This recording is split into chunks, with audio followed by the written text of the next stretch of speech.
하나님 말씀은 사도행전 24장 24절에서 25장 12절까지 말씀입니다.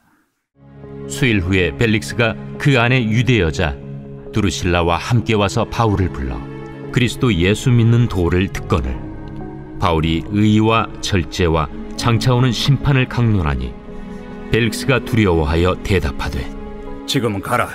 내가 틈이 있으면 너를 부르리라. 동시에 또 바울에게서 돈을 받을까 바라는 고로 더 자주 불러 같이 이야기하더라. 이태가 지난 후 보르기오 베스도가 벨릭스의 소임을 이어받으니 벨릭스가 유대인의 마음을 얻고자 하여 바울을 구류하여 두니라. 베스도가 부임한 지 3일 후에 가이사랴에서 예루살렘으로 올라가니 대제사장들과 유대인 중 높은 사람들이 바울을 고소할세 베스도의 호의로 바울을 예루살렘으로 옮기기를 청하니 이는 길에 매복하였다가 그를 죽이고자 함이더라. 베스도가 대답하여 바울이 가이사랴에 구류된 것과 자기도 멀지 않아 떠나갈 것을 말하고 너희 중 유력한 자들은 나와 함께 내려가서 그 사람에게 만일 옳지 아니한 일이 있거든 고발하라. 베스도가 그들 가운데서 8일 혹은 10일을 지낸 후 가이사랴로 내려가서 이튿날 재판자리에 앉고 바울을 데려오라 명하니 그가 나오매 예루살렘에서 내려온 유대인들이 둘러서서 여러 가지 중대한 사건으로 고발하되 능히 증거를 대지 못한지라 바울이 변명하여 이르되 유대인의 율법이나 성전이나 가이사에게나 내가 도무지 죄를 범하지 아니하였노라. 베스도가 유대인의 마음을 얻고자 하여 바울더러 묻되 내가 예루살렘에 올라가서 이 사건에 대하여 내 앞에서 신문을 받으려느냐? 내가 가이사의 재판자리 앞에 섰으니 마땅히 거기서 신문을 받을 것이다. 당신도 잘 아시는 바와 같이 내가 유대인들에게 불의를 행한 일이 없나이다. 만일 내가 불의를 행하여 무슨 죽을 죄를 지었으면 죽기를 사양하지 아니할 것이나 만일 이 사람들이 나를 고발하는 것이 다 사실이 아니면 아무도 나를 그들에게 내줄 수 없나이다. 내가 가이사께 상소하노라. 베스도가 배석자들과 상의하고 이르되 내가 가이사에게 상소하였으니 가이사에게 갈 것이라. 아멘. 오늘 말씀은 여러분 바울이 지금 가이사랴에 와 있는 그런 상황입니다.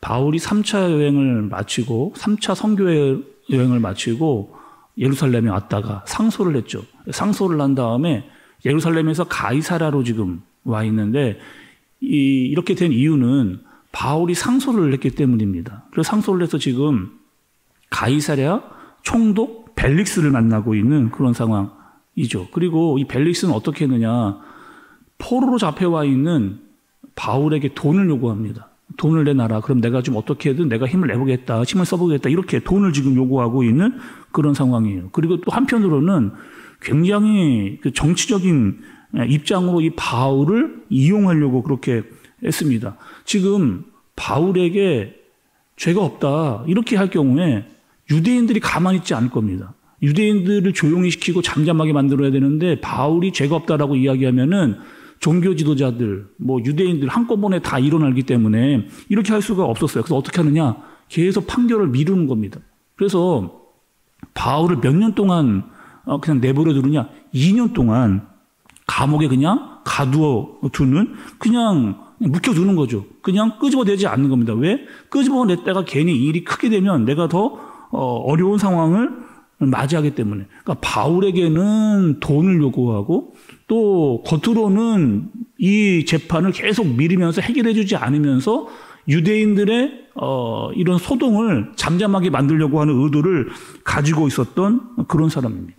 그런데 이 총독 벨릭스가 이제는 내려가고 또 다른 이제 총독이 오게 되는 그 모습이 오늘 본문의 내용이라고 할 수가 있습니다. 이번 새로운 총독은 누구냐? 베스도라고 하는 그런 사람이에요. 그리고 이 베스도도 생각을 해보세요. 처음 자기가 총독으로 왔으면 이 사람들의 민심, 사람들의 유대인의 민심을 살펴야 됩니다. 그래서 어디로 가느냐? 예루살렘으로 가요. 예루살렘에 가서 이 사람들이 어떤 생각을 가지고 있느냐, 이것을 알아보기 위해서 나갔습니다. 그런데 그 새로운 총독이었던 베스도를 이 유대인들이 만나고 이런 생각을 하는 겁니다. 잘 됐다. 이 사람이 새로 왔을 때 뭔가를 파악하지 못했을 때 뭔가를 요구를 해야 되겠다라고 요구를 그렇게 합니다. 어떻게 요구를 하느냐?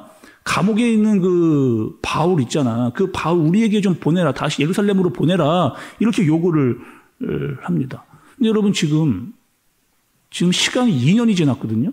근데 2년이 지났음에도 불구하고 유대인들이 포기를 지금 할 줄 모르고 있는 끝까지 지금 바울을 내놓으라 해서 죽이려고 하는 그런 생각을 가지고 있는 거예요. 총독이었던 벨릭스일 때도 그렇고 새로 바뀐 베스도일 때도 여전히 바울을 내놔라. 우리가 그를 어떻게 하겠다? 예루살렘으로 끌고 가는 도중에 우리가 죽여버리겠다. 이러한 의도를 좀 가지고 바울을 내놔라. 이렇게 마음을 먹고 있는 상황입니다. 그리고 이런 얘기를 듣고 이 베스도가 다시 가이사랴로 돌아와 있어요. 가이사랴에 지금 바울이 여러분 있잖아요. 그리고 이제 베스도가 결정을 해야 되는 상황. 이런 상황입니다. 내 정치적인 안정을 꾀할 것인가 아니면 이 별볼임 없는 바울의 이야기를 내가 좀 들어줘야 될 것인가 라고 하는 결정을 해야 되는 그런 상황입니다. 사실 문제가 아니라고 하면 문제가 되지 않을 수 있거든요. 그냥 사실대로 판결하면 됩니다. 그냥 바울이 문제가 없다. 아니 로마법에 걸려있는 잘못한 것이 없다. 라고 이렇게 판결을 내리면 되는데 이 베스도 또 어떤 문제에 걸리는 거예요. 앞선 총독 벨릭스가 가지고 있었던 그 정치적 딜레마에 또다시 이 베스도도 걸리게 되는 겁니다. 자칫 잘못하면 나도 지금 이 정치적인 입지가 흔들릴 수 있는 그런 상황. 내가 죄가 없다라고 이야기하면 유대인들이 다 들고 일어날 그런 상황이기 때문에 그렇거든요. 가뜩이나 지금 베스도는 어떻게 되느냐.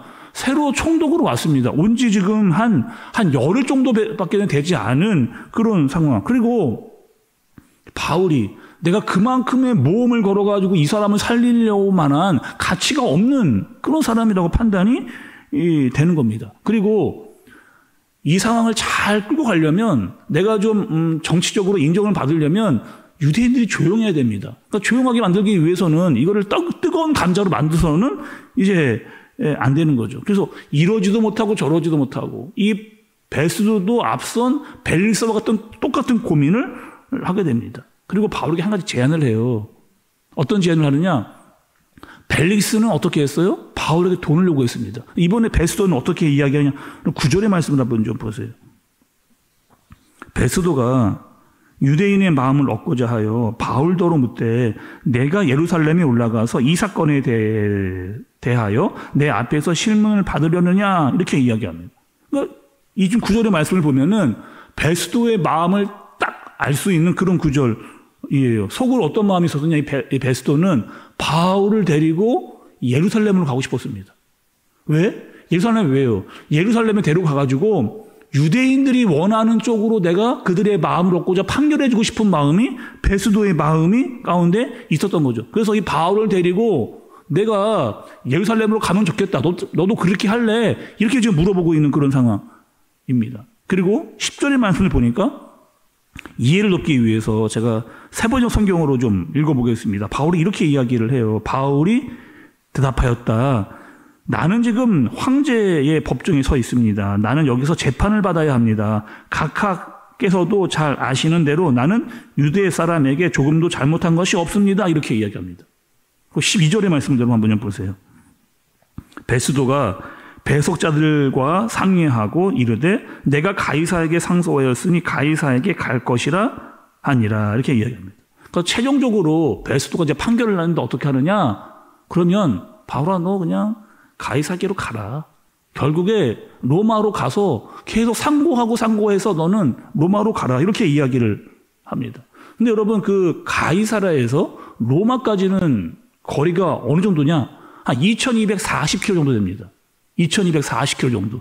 그러니까 서울에서 부산까지가 320km 정도 되니까 한 7배 정도에 되는 엄청난 이 길을 가야만 되는 그런 결정을 하게 되는 거죠. 꽤나 먼 길을 이제 가야 됩니다. 또 여러분 생각해 보세요. 바울이 지금 거기까지 간다고 해서 뭔가 문제가 뭐 잘 해결을 되거나 자기의 억울함을 좀 풀려고 가는 게 아니라는 거죠. 바울은 한 가지 목적이었습니다. 내가 계속 상고를 하는 이유, 내가 계속 로마로 가야 된다고 말하는 이유, 여러 가지 지금 재판을 받으면서 억울한 일을 당하고 있는 이유, 불리한 상황 가운데서 계속 내가 가야 된다고 하는 이유 단 한 가지였습니다. 무엇이냐? 복음을 위해서. 내가 거기까지 가야 된다라고 하는 사명을 잊지 않고 있기 때문에 여전히 유대인들은 나를 죽이려고 하고 가는 데마다 권력자들을 나를 이용하고 있지만 억울한 상황에도 나는 계속 가야 된다. 로마까지 가야 된다라고 하는 마음을 변치 않고 있는 겁니다. 결국에 바울이요. 자기의 진실함을 가지고 끝까지 자기의 사명을 잊지 않고 있는 여러 가지 불합리한 상황 가운데서도 자기는 끝까지 그 길을 가겠다라고 하는 바울의 의지를 볼 수 있는 거죠. 여러 가지 상황적으로 손해를 보는 것 같습니다. 그러나 바울 흔들리지 않는 거죠. 내 사명을 잊지 않고 끝까지 가는 겁니다. 어떻게 해서든지 그 일을 감당하겠다라고 하는 마음을 가지고 가는 거죠. 마찬가지로 여러분 우리도 이렇게 살아야 됩니다. 세상에 살 때 때로는 불리하고 어려운 상황을 만난다 할지라도 우리가 가지고 있는 말씀대로 진리대로 지혜와 분별을 가지고 정직과 진실함으로 하나님께서 우리에게 맡기신 사명을 가지고 끝까지 그 길을 감당하는 저와 여러분들 되어지시기를 예수님의 이름으로 축복합니다. 기도하겠습니다. 하나님 아버지, 바울은 여러 사건과 상황 속에서 또 사람들 때문에 자신의 사명이 흔들리지 않았습니다.